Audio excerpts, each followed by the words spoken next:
India is a land full of contrast. It's a land of great mystery and beauty. It's a land of unspeakable despair.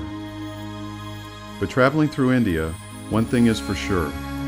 It's a land filled with people who should never be underestimated. For the last 40 years, Asian Aid has invested in the futures of people who have never been given such a chance, and their investment has proven infinite returns. Driven by the vision of Helen Eager, dedicated to helping those who have the least, Asian Aid is an organization implementing diverse development projects and sponsoring thousands of children.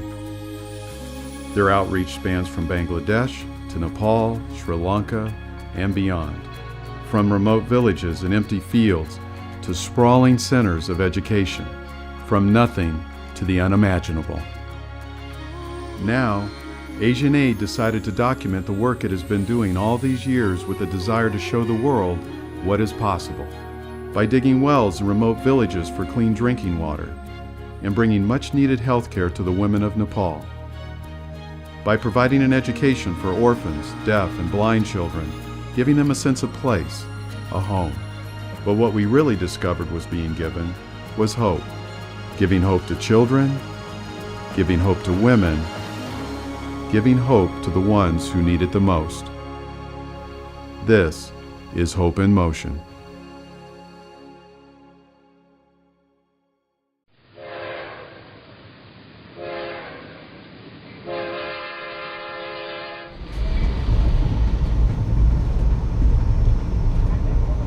Mummy. Because his grandson got Mummy. sick. Yeah, what? Don't go, Mummy.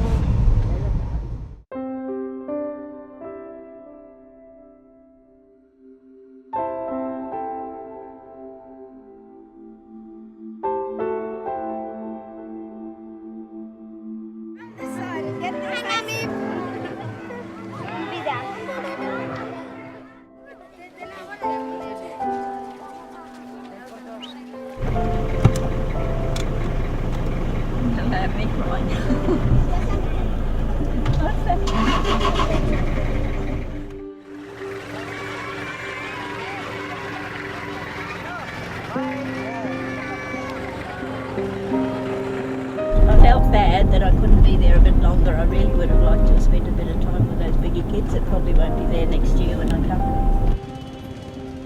The best way to know Asian Aid co-founder Helen Eager is to follow her. So from India to Nepal, we tagged along with this beloved woman they call Mummy Eager.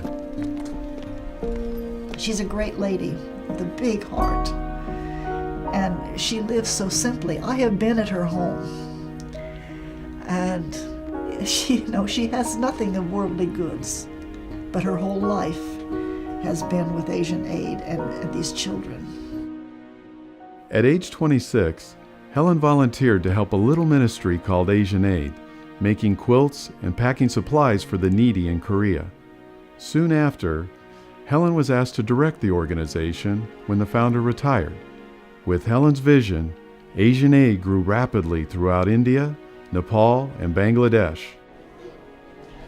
Everywhere we went, we saw the fruits of her love and compassion. All inside the city of Samaria. God said, okay, please God, now open their eyes so that they can see. I don't know how she does it, but she travels all over India. Those kids from Asian Aid, not just the orphanage kids, but all of these schools, they call her Mommy Eager. They're looking for Mommy. Oh, they're looking for Mummy, how are you? Hello, how are you? Oh, thank you. That's good. What happened? See you, Mummy. Yeah, I'm fine. If How are I you? see Mummy, don't go, Mummy. Stay here, Mummy. I like your help. I don't know, you just get to love so many of the children. There's so many of them over there that are just like my family. And if I just feel that if I don't, and I know they feel that if I don't come and see them at least once a year, well then they feel bad. She's like an angel who came from heaven, because if she would have not taken her from me, I don't know where I would have been. She keep on travel and walk all the day, night she keep on touch. Even if I had seen, she must be, when I calling, she will be in night 10 o'clock, 12 o'clock, must be sitting and typing and have a lot of works to do it. She always tell me.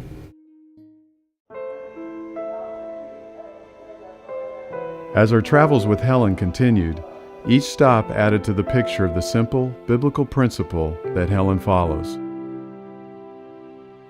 the love and care for the least of these.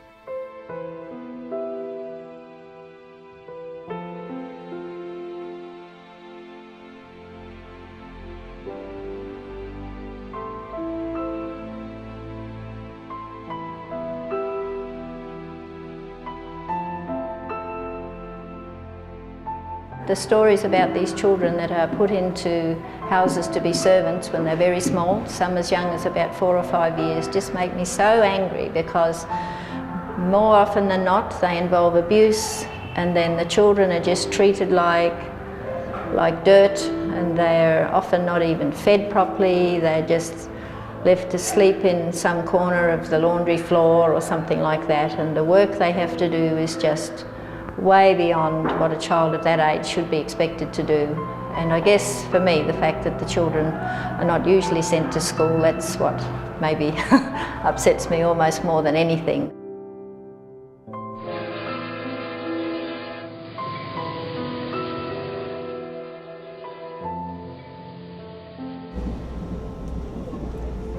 I came from very poor village. I lost my father and mother when I am small. My parents had some mistake understanding, and both are committed to suicide. And of course for orphans we have to supply everything they need. You know, there's some, they don't have any homes to go to where the parents can contribute something towards their care, so it's costly, but it's special.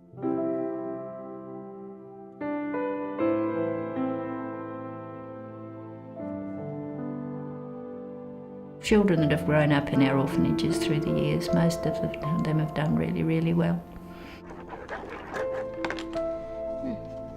Being brought up in an orphanage, it wasn't easy, but where I was brought up, I didn't feel that I was being brought up in an orphanage.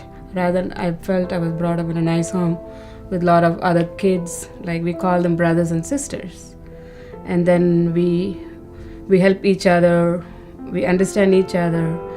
And it was fun living with this environment of a big family.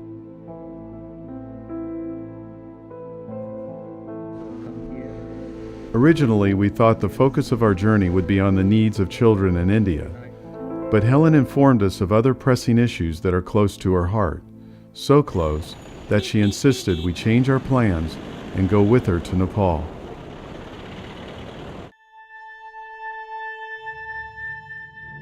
In developing countries, any one of these challenges would be a life's work. But Helen has found great facilitators and partners like Rama, who is the director of the orphanage in Kathmandu, where many Asian Aid children live and go to school. But she also spearheads the Asian Aid Prolapse team in Nepal.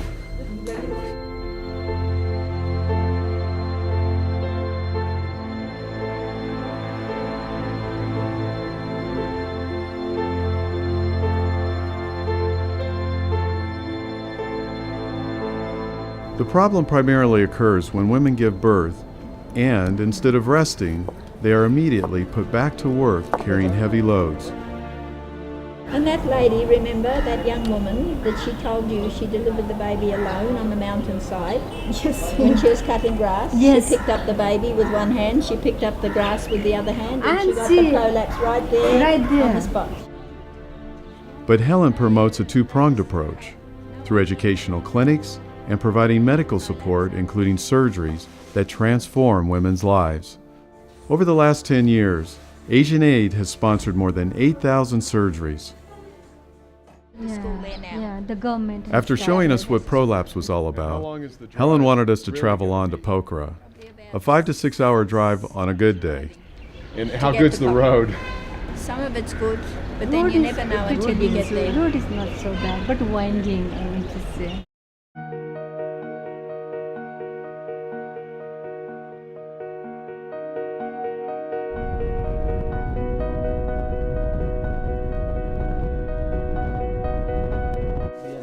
Helen sponsored Rajendra through the Asian Aid program. Now he and Asian Aid are working together to make a difference in Pokhara, a hotspot for human trafficking, primarily young Nepalese girls. Thousands are sent off to India, the Middle East, and Thailand. It's driven primarily by poverty, lack of education, and empty promises of job opportunities. Helen has been working with Rajendra to provide a safe haven for women who have been rescued from the trafficking trade. But Helen and Asian Aid see the need for a larger campus that will not only rescue these women, but also educate and train them. We also learn that women who are in prison often have their children with them. It can be a dead end for both mother and child. But Helen and Rajendra have a plan that has caught the interest of the prison officials. It's a bold plan with a winning scenario for everyone. It offers hope by caring for the children and their mothers, many who have HIV. There are other places that need to be seen in Nepal, but Helen must get back to India where a new orphanage is about to become a reality.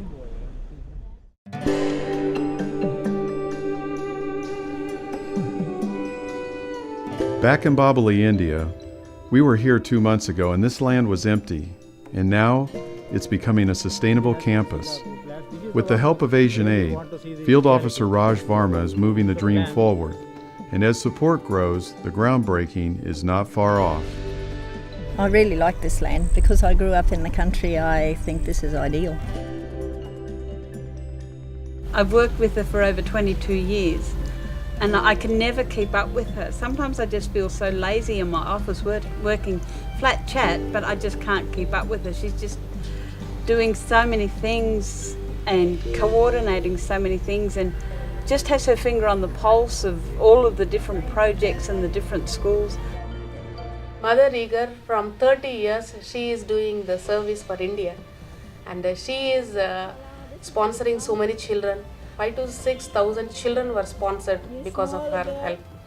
So you're getting big, aren't you? Huh? So we appreciate her work. This is a boy bear. Huh? Helen's passions are diverse, but focused, with measurable results. After all these years, she still struggles to make sure new programs get started so that people are getting the help they need.